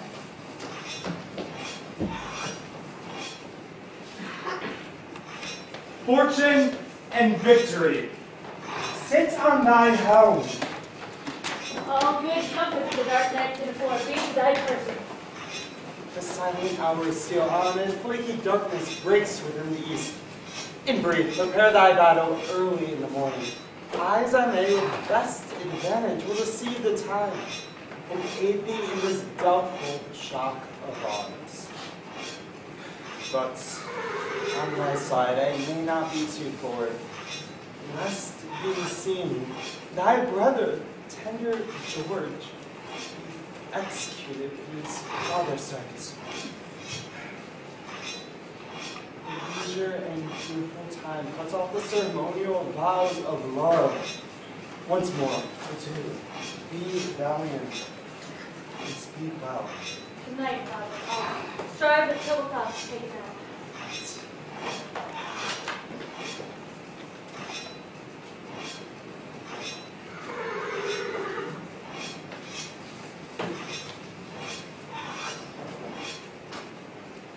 O God, whose captain I account myself, look on my forces with a gracious eye.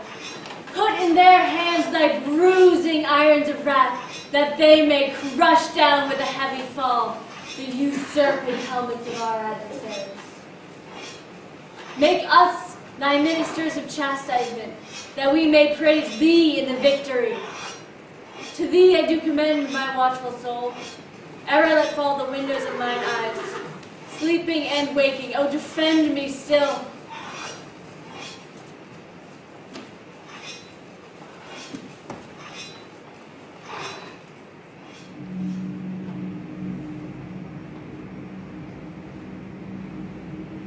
Let me sit heavy on thy soul tomorrow, and how thou steppest me in thy prime of youth.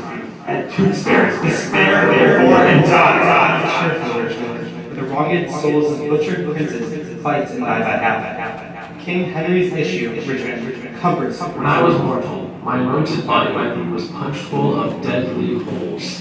Think on the tower and me, despair and die. Harry the Sixth bids thee, despair and die. Virtuous and holy, be thou conquered. Harry, that prophecy thou shouldst be king, doth comfort thee in thy sleep. Live and Let me flourish. sit heavy on thy soul tomorrow. I that was washed to death with wholesome wine. Poor Clarence, by thy guile betrayed to death. Tomorrow, in the battle think on me, and fall thy at the sword. Despair and die! Offspring of the house of Lancaster, the wronged heirs of York do pray for thee. Live and flourish. Let me sit heavy on thy soul tomorrow. Rivers that died at Pomfret, despair and die. On pray, and let thy soul despair. On and with guilty fear let fall thy lance. Despair and die. Awake and take our wrongs in Richard's bosom will conquer. Awake and win the day. Bloody and guilty, guiltily awake, and in a bloody battle at thy base. Think on the Hastings, despair and die. Quiet, untroubled souls, awake, arm, fight, and conquer, for fair England's sake. Leave on thy cousin smothered in the tower, and weigh thee down to ruin, shame, and death. Thy nephew's soul soul, bid thee despair and die. Sleep, Richmond, sleep in peace and wake in joy.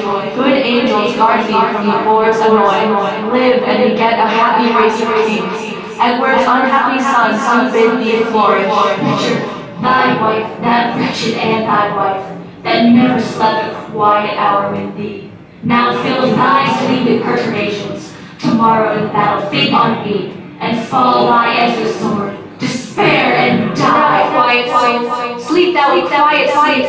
Dream of success and happy victory. Thy adversaries like doth pray for thee. The last was I that helped thee to the crown. The last was I that felt thy terror.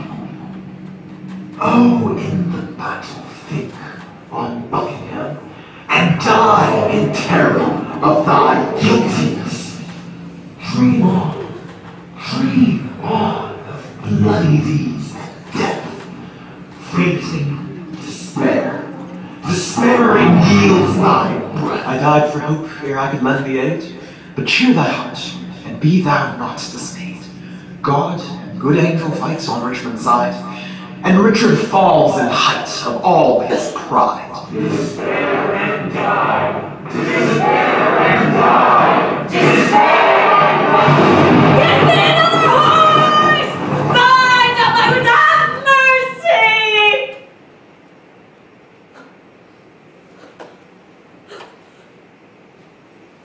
Jesus. So,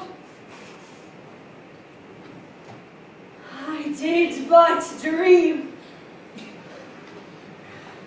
Oh, coward conscience, how dost thou afflict me?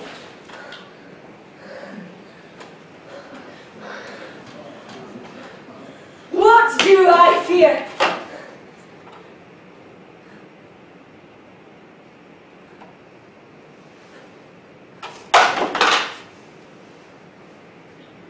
Myself. There is none else by. Richard loves Richard. That is, is there a murderer here? No. Yeah.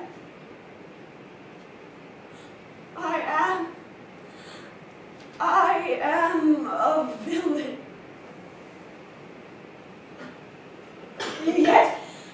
Yet I lie, I am not. My conscience hath 1,000 several tongues, and every tongue brings in a several tale, and every tale condemns me for a villain. Perjury! Perjury in the highest degree! Murder! Stem murder in the direst degree! All several sins! All used in each degree, thrown to the bar, crying all guilty! Guilty.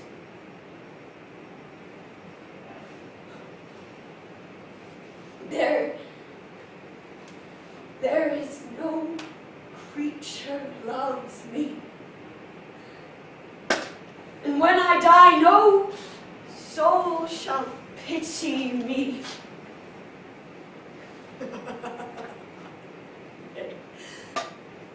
Wherefore should they? Since that I myself find in myself no pity to myself. Methought,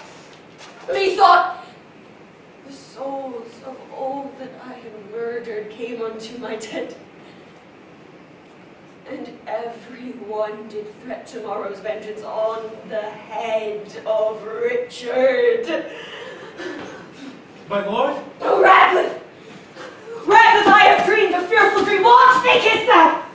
Will our friends prove true? Oh, Radcliffe, I fear! Good, my lord. Be not afraid of shadows. Shadows tonight have struck more terror to the soul of Richard than can the is led by shallow Richmond. Come. It is not yet near day. Under our tents, I'll play the eavesdropper to see if any mean to shrink from me. Good morrow, my lord. Good morrow, my lord. Try mercy, watchful gentlemen, that you have taken him. Tardy sluggard here. How fares thou sleep? The sweetest sleep, and fairest boding dreams that ever entered in a drowsy head have I since your departure had. Methought their souls, whose bodies Richard murdered, came into my tent and cried on victory! How far to the morning is it? Upon the stroke of 4, my lord. Why, then 'tis time to arm.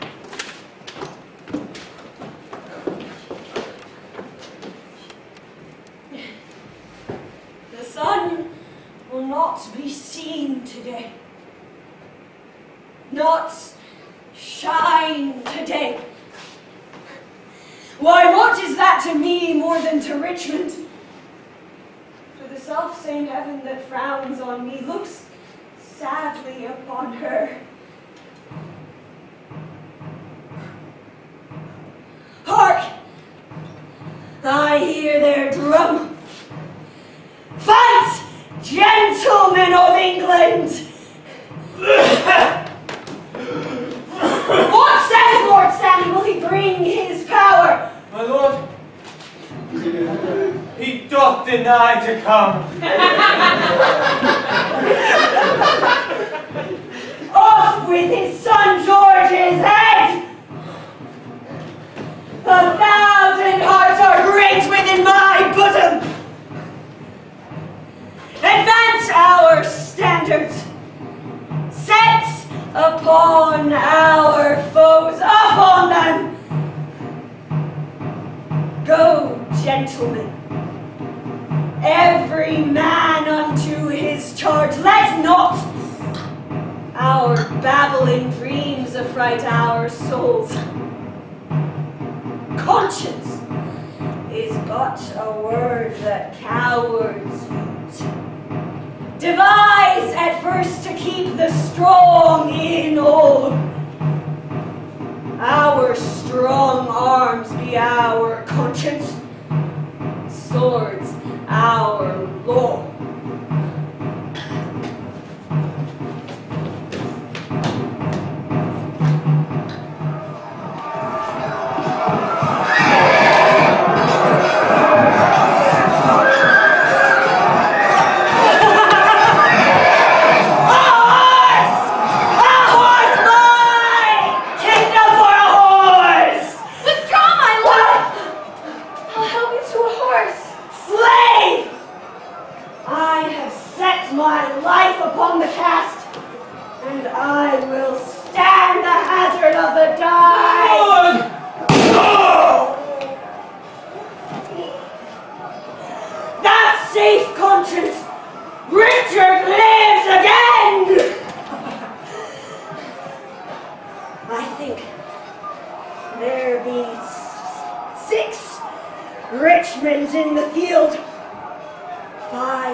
Foul-hearted degenerate king, in whose cold blood no spark of honor binds. Let's do it! Pell mell, if not to heaven, then hand in hand to hell!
That she may long live here. God say, Amen!